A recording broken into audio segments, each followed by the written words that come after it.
Ceci est une fraise de grande surface achetée dans un magasin français.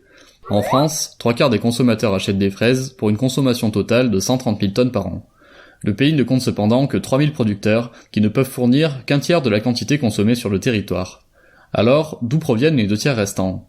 De l'Espagne principalement, qui produit et exporte des fraises dans toute l'Europe. Plus spécifiquement, c'est la région de Huelva, en Andalousie, qui s'est spécialisée dans la production de fraises, et c'est de là que partent 90% des fraises exportées vers la France. Voilà à quoi ressemblent les cultures de fraisiers de Huelva. 7000 hectares de serre que l'on surnomme la mer de plastique. Alors, comment sont produites ces fraises? D'abord, par l'utilisation d'engrais et de pesticides de synthèse.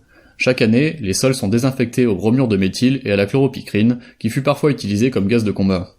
L'irrigation massive assèche la région, tandis que les serres consomment 4500 tonnes de plastique par an. L'emploi massif d'immigrés en situation précaire permet de faire tourner ces exploitations, dont l'expansion se fait au détriment des écosystèmes alentours, et notamment sur le territoire des derniers lynx ibériques, espèces en voie de disparition. Enfin, chaque fraise achetée en France a parcouru en moyenne 1500 km avant d'être consommée. En somme, une catastrophe environnementale, sanitaire, sociale et gustative, puisque les fraises d'Espagne sont réputées pour leur qualité discutable. Est-il possible alors de créer des fraises qui respectent l'environnement, qui soient socialement justes et qui proposent un modèle économique viable? Autrement dit, peut-on créer une fraise durable? C'est le défi qu'ont voulu relever de jeunes entrepreneurs parisiens. Gonzague Gru et Guillaume Fourdinier, 28 ans et fils d'agriculteurs, ont créé ensemble la société Agricool en janvier 2015 pour mener à bien leur projet de fraises durables. Leur idée, recycler de vieux containers de transport pour cultiver des fraises au cœur des villes grâce aux techniques de l'agriculture hydroponique. Il s'agit de faire pousser des fraisiers sur un substrat inerte dans lequel circule une solution nutritive. Guillaume et Gonzague nous éclairent sur le fonctionnement de leurs containers. On a cette problématique de place. On est en ville, donc il fallait optimiser la place. Donc le premier défi, c'était d'utiliser toute la place disponible dans le conteneur. Donc d'où l'idée de cultiver en vertical, ça s'imposait, puisque ça nous permet d'avoir des murs végétaux. Le deuxième défi, c'était de donner à la plante exactement ce dont elle a besoin. C'est-à-dire en termes d'eau, de nutriments, de chaleur, d'hygrométrie, etc., etc. On va chercher absolument ce qu'elle aime et lui donner ce qu'elle aime. Alors on leur apporte déjà un environnement, c'est-à-dire un environnement clos, sans pesticides. On filtre toute l'air pour éviter d'avoir tout ce qui est métaux lourds, tous les aléas de la ville. La lumière, on travaille avec donc des LED sur lesquels on a travaillé sur le spectre utile et idéal par rapport au fraisier, ce qui lui donne exactement la lumière dont elle a besoin. Et toutes ces choses-là fait que la plante, en l'occurrence la fraise, se sent au mieux dans un conteneur. Avec leurs containers, Guillaume et Gonzague sont donc en mesure de simuler un petit écosystème clos.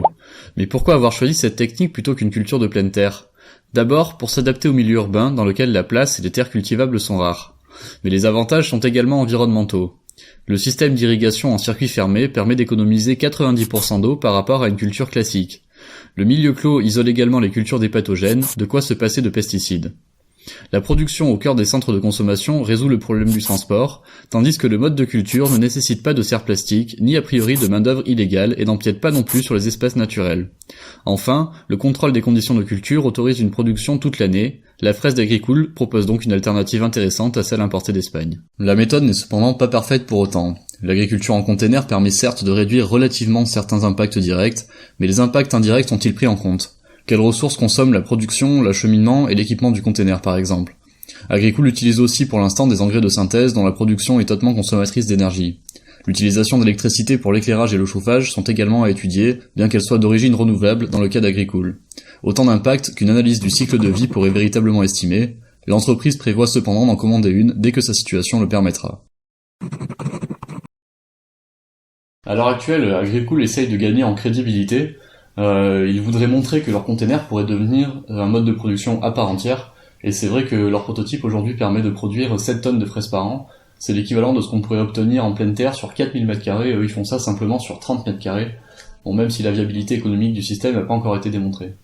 Et personnellement, je vois l'agriculture du futur comme une mosaïque, où les différentes formes d'agriculture coexisteraient, parce qu'elles auraient des forces et des faiblesses complémentaires. Et je pense vraiment que la solution d'Agricool pourrait prendre sa place parce qu'elle rentre pas tant que ça en concurrence avec les autres formes d'agriculture.